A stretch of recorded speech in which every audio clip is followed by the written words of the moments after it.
I know you're going to talk to other people that have been abducted, and they're going to tell you about the fear. And the fear never goes away, ever. It will be with you till the day you die.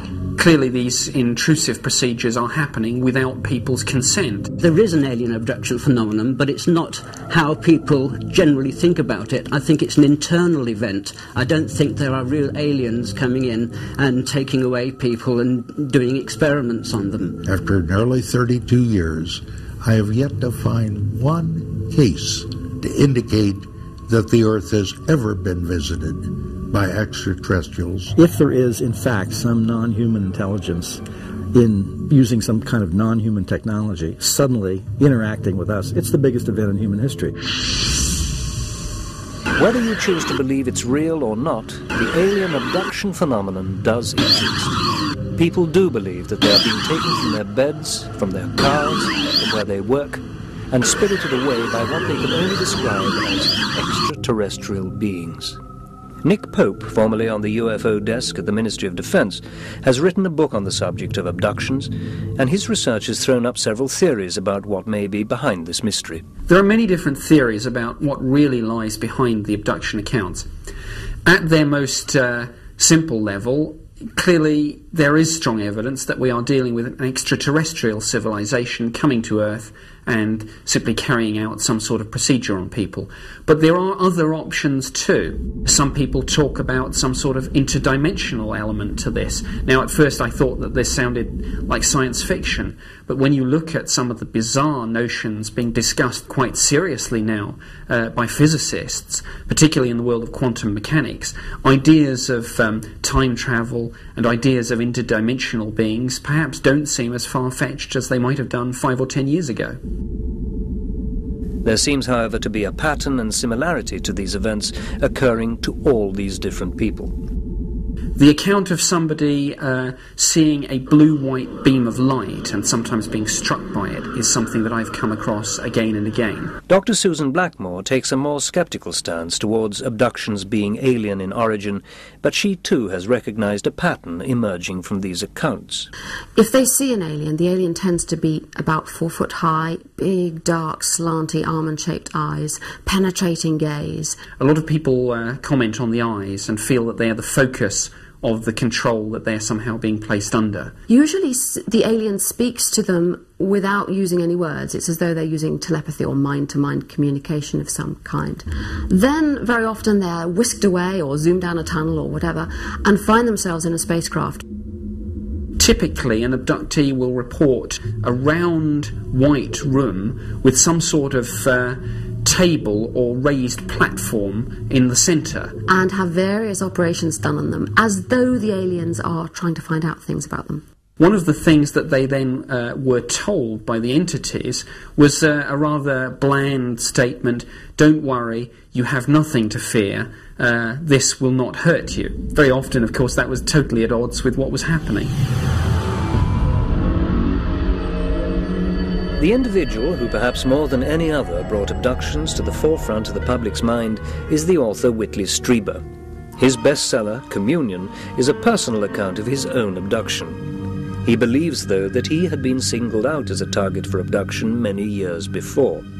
Where we are now is the location of the secret school, a place that I came to when I was a little child, 9 and 10 years old, with groups of other children. We would come here on our bicycles and ride up the little straight cut and park our bicycles by that large tree, and then go beyond to a group of benches and have something that I believe was some sort of a close encounter.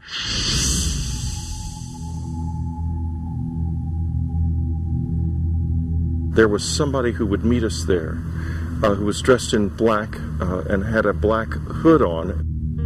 We had helmets put on our heads, and we saw incredibly vivid imagery in these helmets that had to do with the creation of the world and the way evolution has occurred over the geological eons, why the Earth has life on it, and things like that.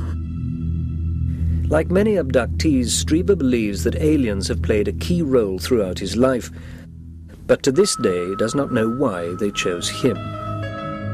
Following the publishing of The Secret School, I got a lot of letters about people having similar experiences as children, and especially people saying what's happening to their children now. The one thing we do know is that if someone has been having abduction experiences, which they will have throughout their life again and again, as if they're an involuntary specimen in somebody's long-term study, and that person then comes to maturity and produces children of his or her own, it's very likely that one or more of those children will also be abducted. Recently we've seen the development of the idea that abductions run in families. Now this is again broadens out the whole issue again. If you put yourself in the place of a child, of someone who feels that they were abducted, that they were subject to painful medical examination, they went through a wholly terrifying experience, and you feel that happened to your parents because your parents tell you that's what happened to them, and that it's likely to happen to you, those kids must be living in intense fear.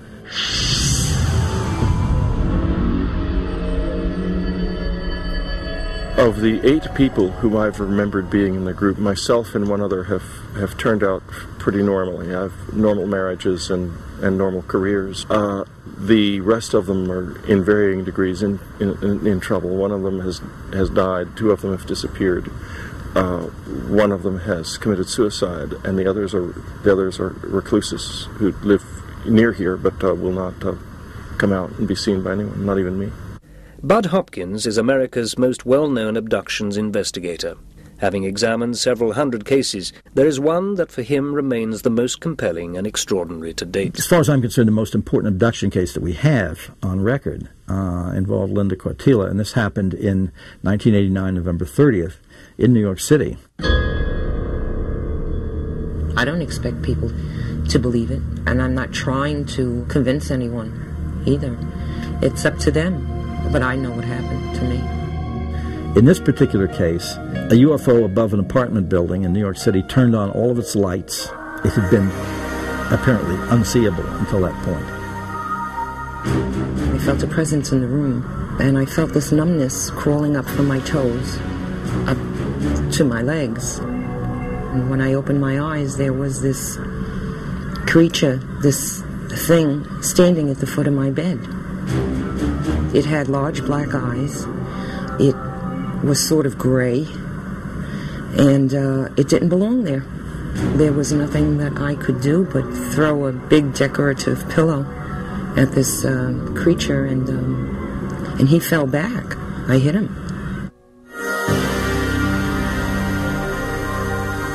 A bluish-white beam of light came out of the bottom of the craft, and at that point, this woman, Linda Cortilla, in a fetal position, and 3 small alien figures floated out of a 12-story window in full view of anyone around.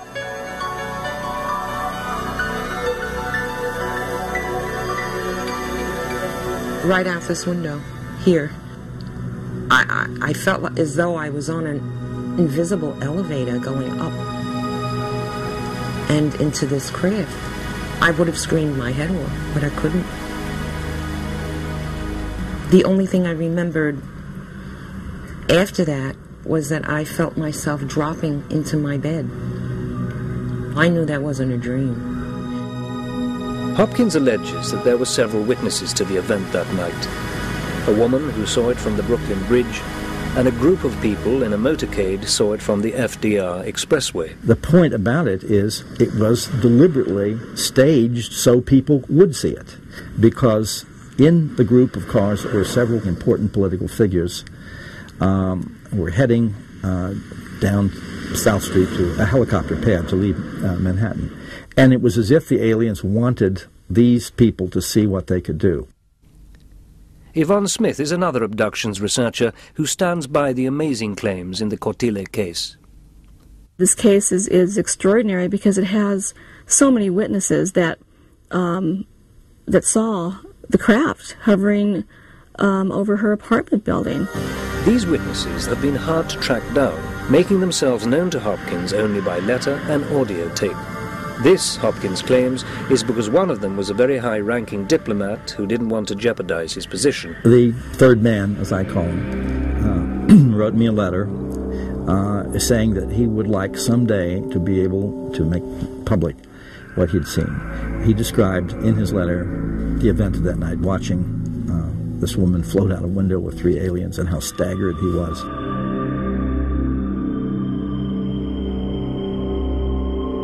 position stands firm. I cannot and will not give a hint concerning my involvement.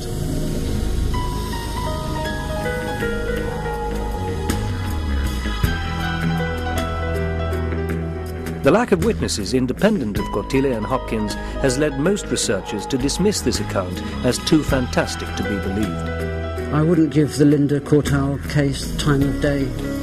This is all. This is not science. This is hearsay. Anybody could say that they saw this or they saw that, and this is how these mythologies are created.